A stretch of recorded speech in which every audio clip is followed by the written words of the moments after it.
Hello guys. So today we'll learn to host a script without even having a server. So what does that mean? I mean, you could have a server and host all those things, but then there is a big problem. Suppose you want to host a Python script or maybe a PHP script, so you need to spin up a server, then you need to spin up your Apache softwares, and then you need to configure a lot of things, and on top of that you need to worry about a lot of security flaws, a lot of issues. Then you need to scale, and if you plan even to go to, let's say, multiple stages, maybe development stages, so you need to set up all those things again. That's a lot of pain, guys. That's a lot of pain. So in this tutorial I'll tell you how to host your script, maybe a PHP script, Python script, a Node script, whatever you want, in the Amazon cloud without even having a server. And there are a lot of facilities, there are a lot of possibilities you could do. For example, you can throttle your API, you can have your multiple stages running on, you could do a lot of stuff. So I've written a blog already. If you want to go ahead, it's on meshcookie.com. You could see the blog I've written. It's everything is explained and properly step by step given in this. So what we will be doing in this tutorial is we'll be having a Python script that will send an email using Amazon SES, which is again a Amazon supported service. It's called Simple Email Service, where you could send email easily. So in order to send email, we just have to configure our email address so that you can send emails and stuff. It's very simple. You just have to go to email addresses, and then you need to verify a new email address, and I can write my email address, let's say.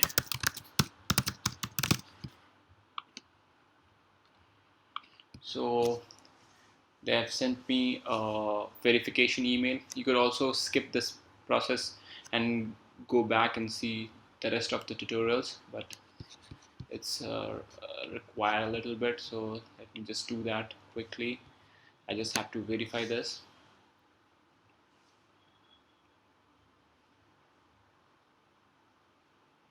So this says this I'm verified already. So let me see if I am. So yes, it's verified. So what we'll do is we'll start with our Lambda function.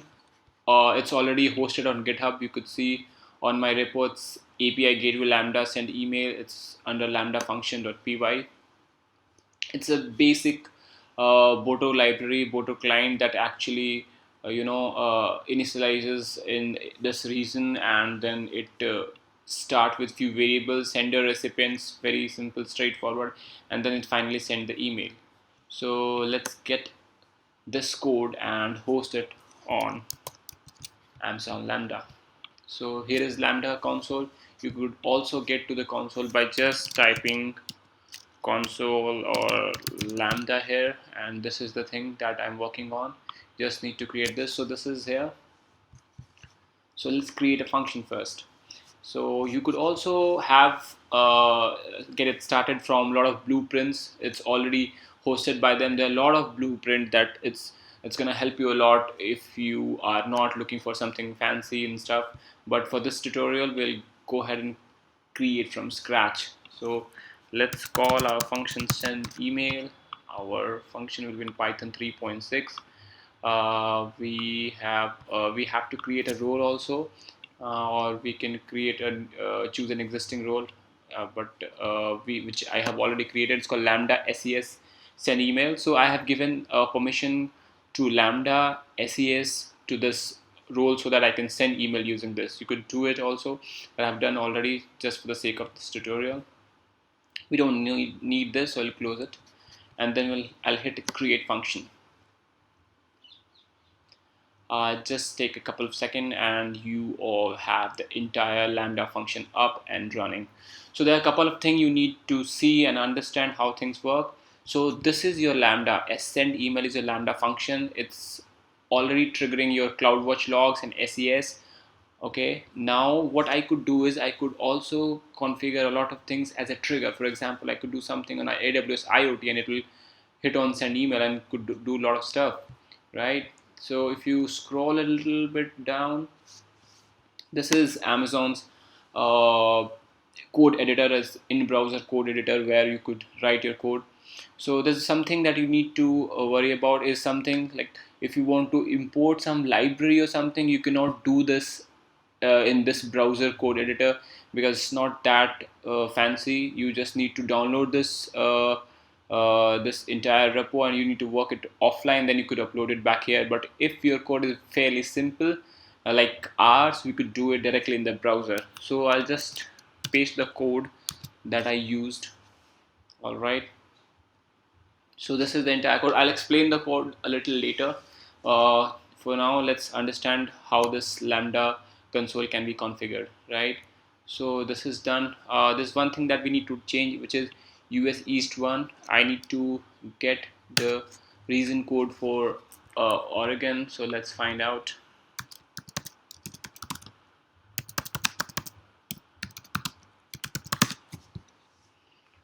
So it should have given me on the first page. So let's find out. We are in Oregon, which is US West 2.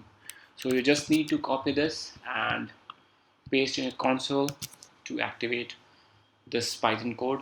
So it's fairly simple code. It's just the Boto library has been imported here. I have mentioned the reason, the character set. I've implemented the client. The client has been initialized here. So there is one thing that you need to understand about Python's version of Lambda, which is this function, Lambda handler. So this function cannot change. This is the only handler function that is called by AWS Lambda. So you cannot rename the function. This is where you do stuff. You could do your variable initialization before that, but you need to get your things done here because this is the only function which will be called by Amazon. So there are two things, something called event and context. Event is something which actually as an object is given to you. For example, let's say in our case, if API gateway is hitting the Lambda, then the event object will have all those things that we send to API gateway. Then this is merely a try catch block which contains everything. So let's see, we have sender, which is basically who is sending the email. We have recipient, we have subject, we have body text, we have body HTML, we have CC. Also, we could also supply multiple email addresses. For example, I have just splitted this based on commas. So you could do that right as well. You could just comma separate your all the email recipient and you could add it here. Similarly, you could add CC function.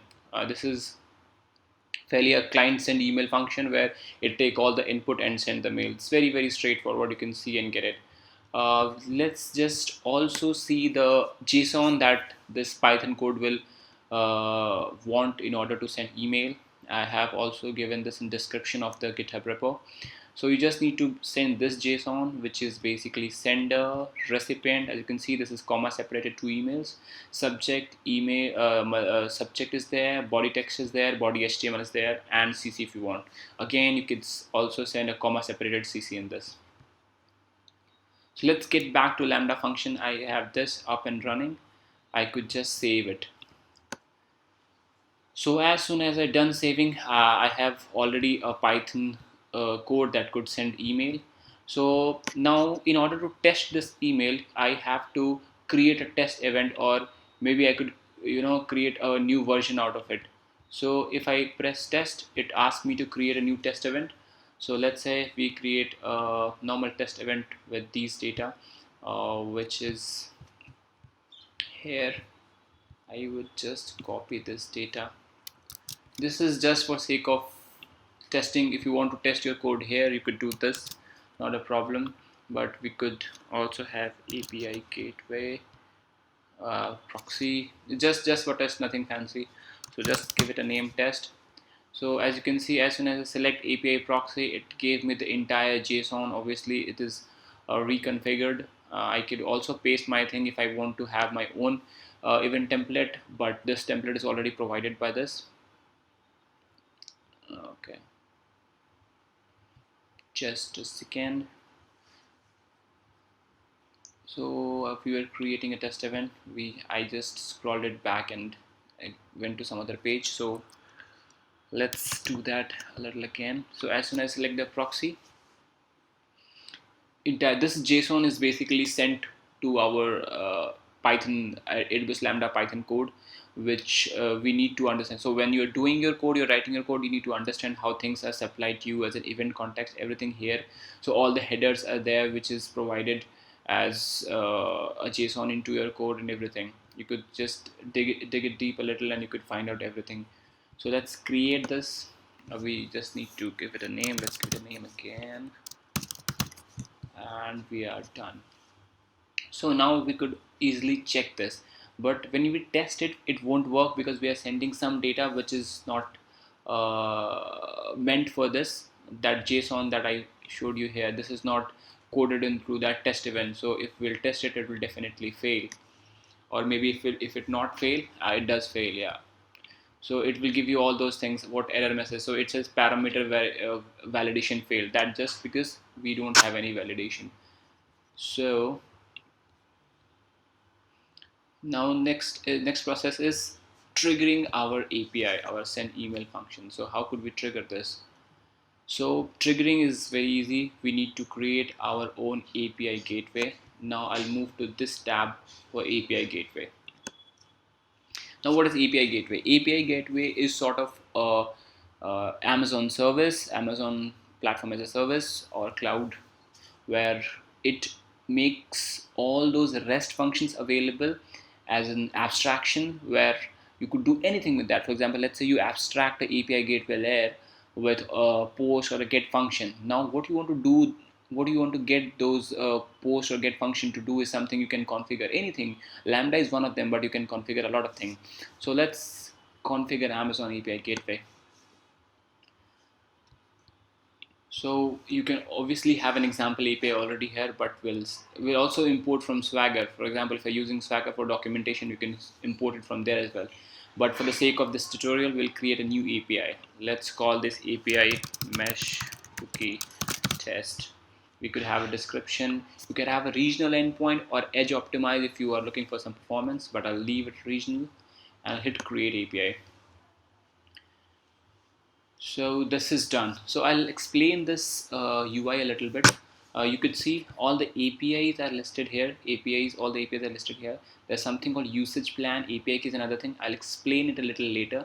For now, let's just create action methods. For example, what are the methods? We have get, we have put, post, lead, patch, and whatnot.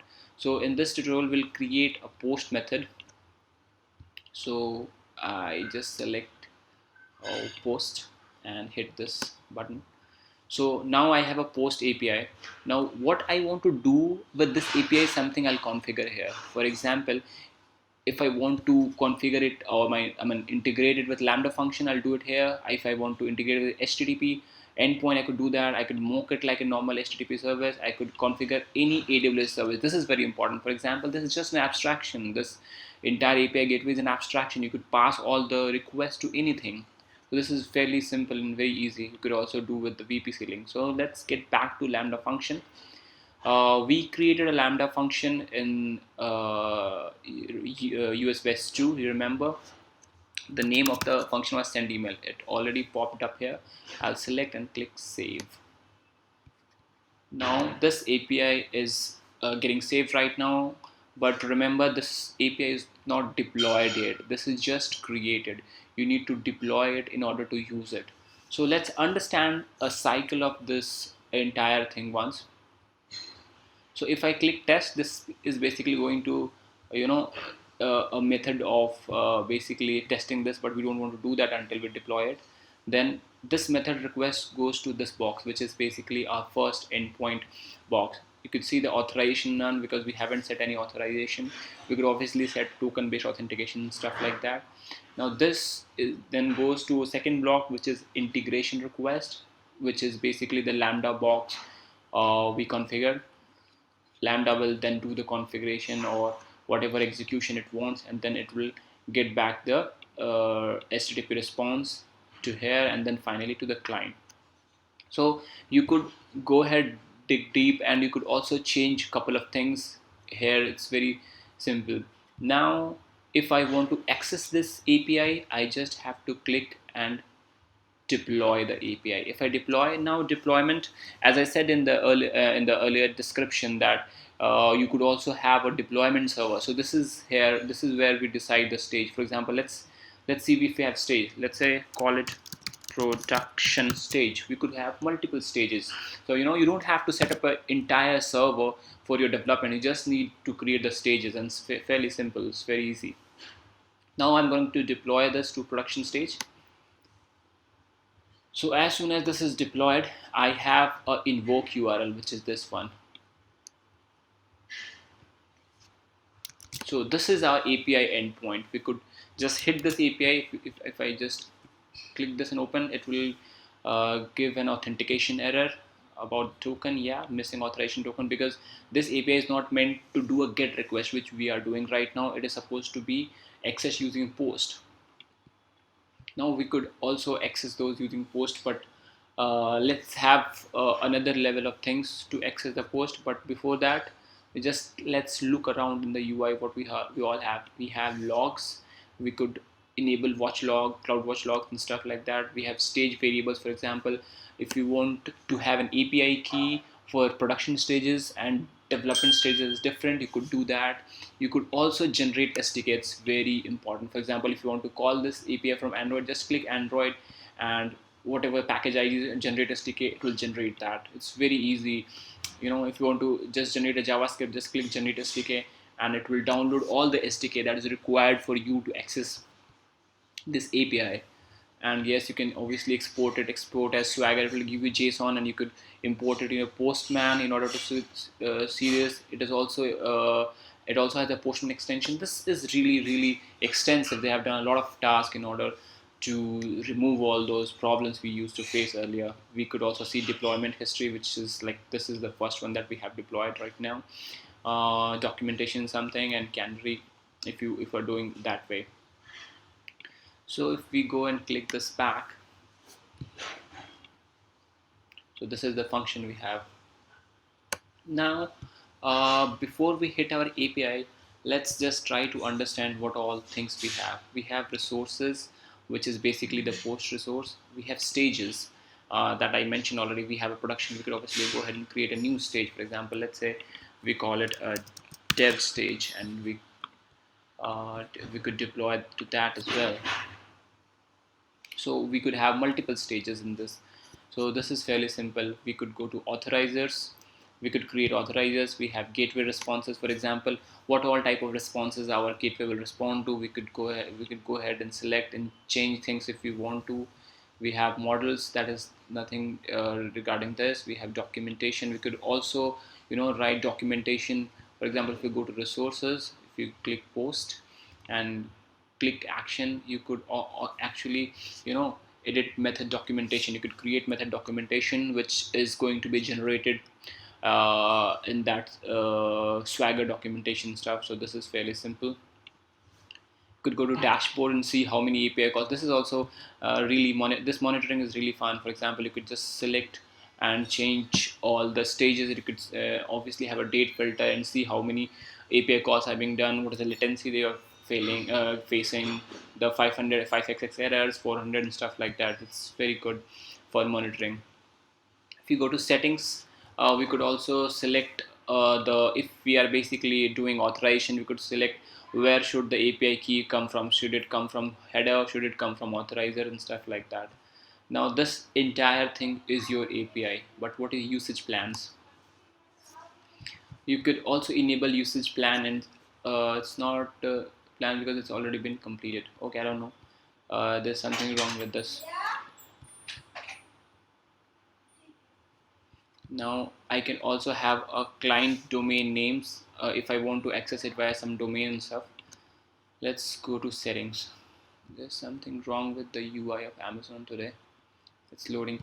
Anyways, meanwhile, let's go and hit our API.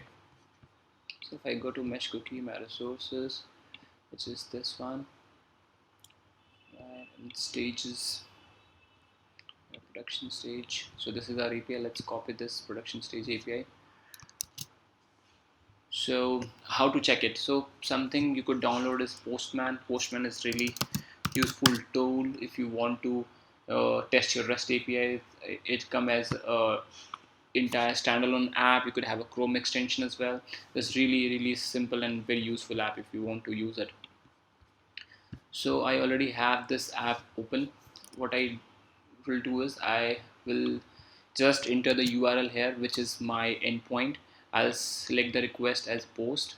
This is the body of the request. For example, this one is the body of request. Let's have my email address here,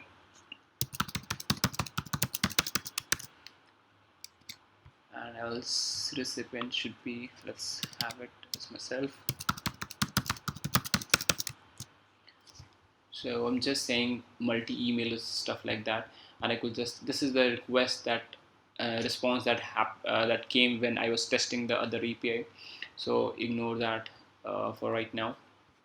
So now if I press send, it will then send the request to the API gateway. The API gateway then will forward those requests along with this JSON to our Lambda function. Lambda function will execute the function, will send the email and give me the response. So let's test this. So right now it's sending the request and says message failed, email address is not verified, because I might have write something. Oh, there was typo in the sender. So let's try that again. Email address is not verified. The following anki@gmail.com. Or maybe because of this, we don't need CC. Let's try that again. And it said email sent with message ID this. So it's fairly simple. Now you could see you have an entire server. I mean, no server actually. You don't have any server. You have stages, like you have production environment, you have dev environment, you have API gateway, you have APIs with all those REST API. You could also easily generate the documentation for your APIs using API gateway.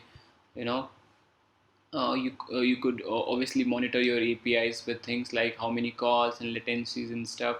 If you go to dashboard, now since I did one request in production environment, it should be here, which is like here that says that number of calls. We did 4 calls with few of the errors that was coming on, and there was latency was like 150 or 180 millisecond. So this is very simple for use and setup in case if you don't want to have your entire server, or if you have a DevOps teams who you can pay and stuff. Obviously you can go the other way, but this is very simple in order to start your own API for everything. And also you could download the documentation, which is again a big relief in that case. So that would be it for this tutorial. I almost cover all the parts of getting up and running and sending the things. The last thing that I need to show you is the mail that I just sent. Have I received it or not? If I go to inbox, yes, I just received that mail. So yeah, it could be a spam or something, but yeah, I received the mail. So you can even have this in your